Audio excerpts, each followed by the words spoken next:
حدود الله ومن يطع الله ورسوله يدخله جنات تجري من تحتها الأنهار خالدين فيها وذلك الفوز العظيم ومن يعص الله ورسوله ويتعدى حدوده يدخله نارا خالدا فيها وله عذاب مهين۔ اللہ کے فضل و کرم سے آج 5ویں تراویح ہم نے مکمل کی، جس میں چوتھے پارے کا آخری حصہ ہم نے سنا۔ اسی حصے کی 2 آیتیں میں نے بھی آپ کے سامنے تلاوت کی۔ دراصل اللہ رب العالمین نے اس پارے میں وراثت کے احکام بیان فرمائے ہیں کہ جب ایک مومن مسلمان بندے کا انتقال ہوتا ہے تو اس کا جو مال وہ دنیا میں چھوڑ کر جاتا ہے، اس مال میں اس کے کس رشتہ دار کے کیا حصے بنتے ہیں، اللہ رب العالمین نے اس حصے میں وہ اللہ رب العالمین نے حصے بیان فرمائے ہیں۔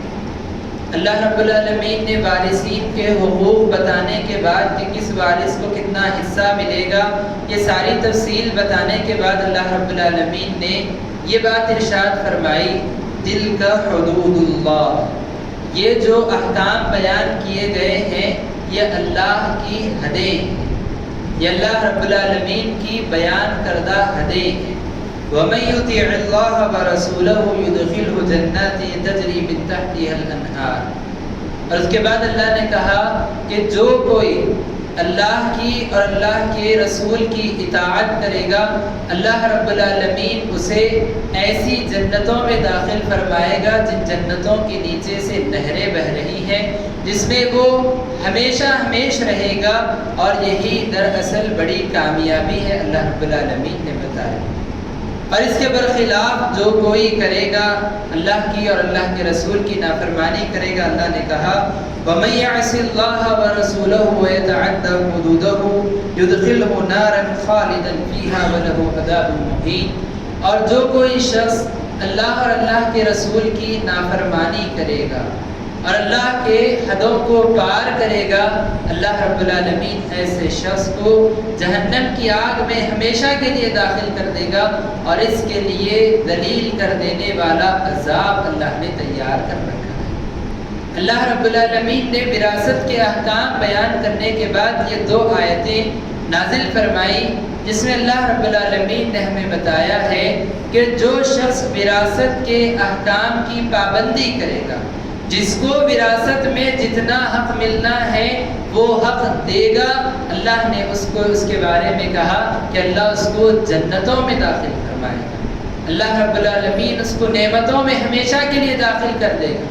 اور اس کے برخلاف جو شخص اللہ کی بتائی گئی حدوں کو پامال کرے گا، حصے داروں کا حصہ ان کو نہیں دے گا، حقداروں کا حق ان سے چھین لے گا، اللہ رب العالمین نے کہا یدخلہ نارا خالدا فیہا، اللہ اس کو ہمیشہ کے لیے جہنم میں داخل فرمائے گا، اور اس کے لیے دردناک یا ذلیل کر دینے والا عذاب جہنم میں اللہ اس کو عطا فرمائے گا۔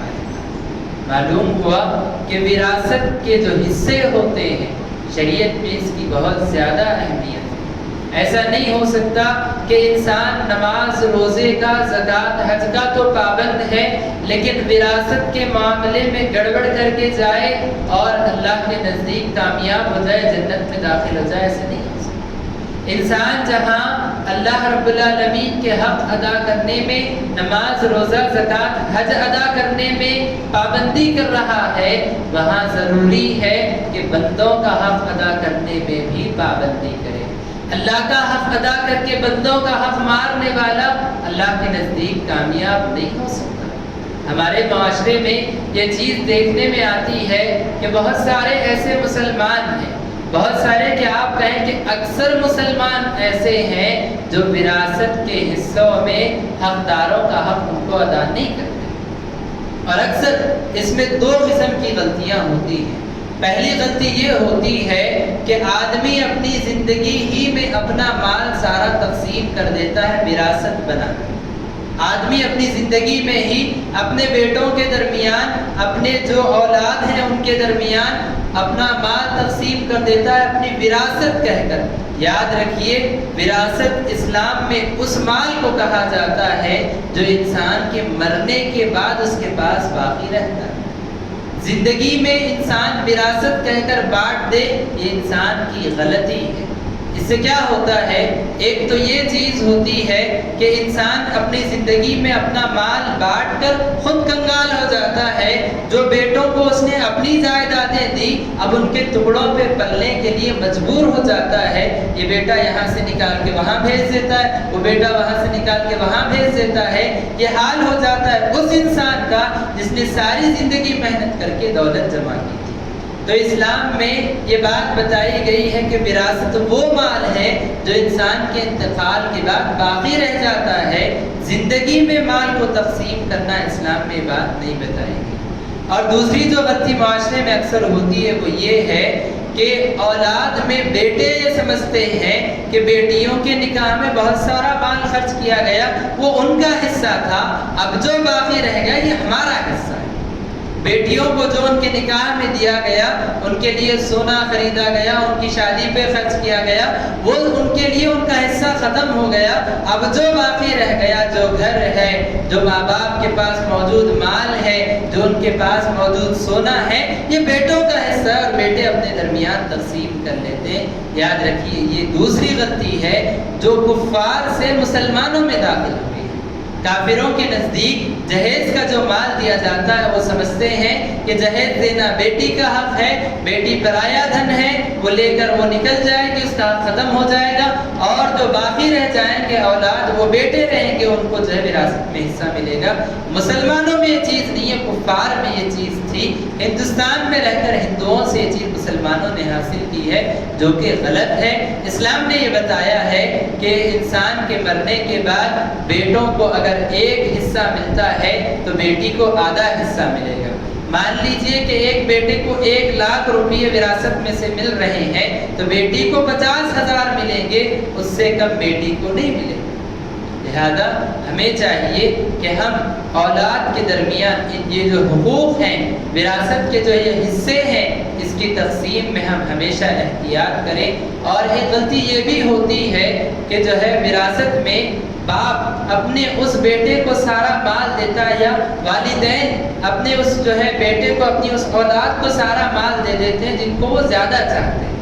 باقی وہ لوگ جن کو والدین چاہتے نہیں ہیں، ان کو مکمل وراثت سے محروم کر دیا جاتا ہے، ان کو مکمل طور پہ کچھ دیا ہی نہیں جاتا۔ یا کبھی ایسا ہوتا ہے کہ اولاد میں اگر کوئی ایک نافرمان ہے، آنکھ کہہ کر یا پھر جو ہے اس کو جو ہے وراثت سے بے دخل کہہ کر اس کو وراثت سے باہر کر دیا جاتا ہے۔ یہ ہرگز نہیں ہو سکتا کہ اللہ نے جس کو آپ کا رشتہ دار بنایا، جس کو آپ کا خونی رشتہ جو ہے اللہ نے دیا ہے، آپ اس کو کبھی اپنی وراثت سے بے دخل نہیں کر سکتے۔ وہ نافرمان ہے، اللہ اس کو اس کا بدلہ دے گا۔ وہ نافرمان ہے، آپ اس سے اپنے تعلقات میں جو بھی اس کو نصیحت کریں، وراثت سے اس کو کبھی محروم نہیں کیا جا سکتا، کیونکہ وراثت اللہ کی جانب سے دیا ہوا حق ہے۔ الا یہ کہ اگر وہ کافر ہو جائے، کافر اگر ہو جائے تو مسلمان کی وراثت میں کافر کو حصہ نہیں ملے گا۔ لیکن اس کے بجائے اگر وہ نافرمان ہے، والدین کی خدمت نہیں کرتا، تو اس کو وراثت سے کبھی محروم نہیں کیا جا سکتا۔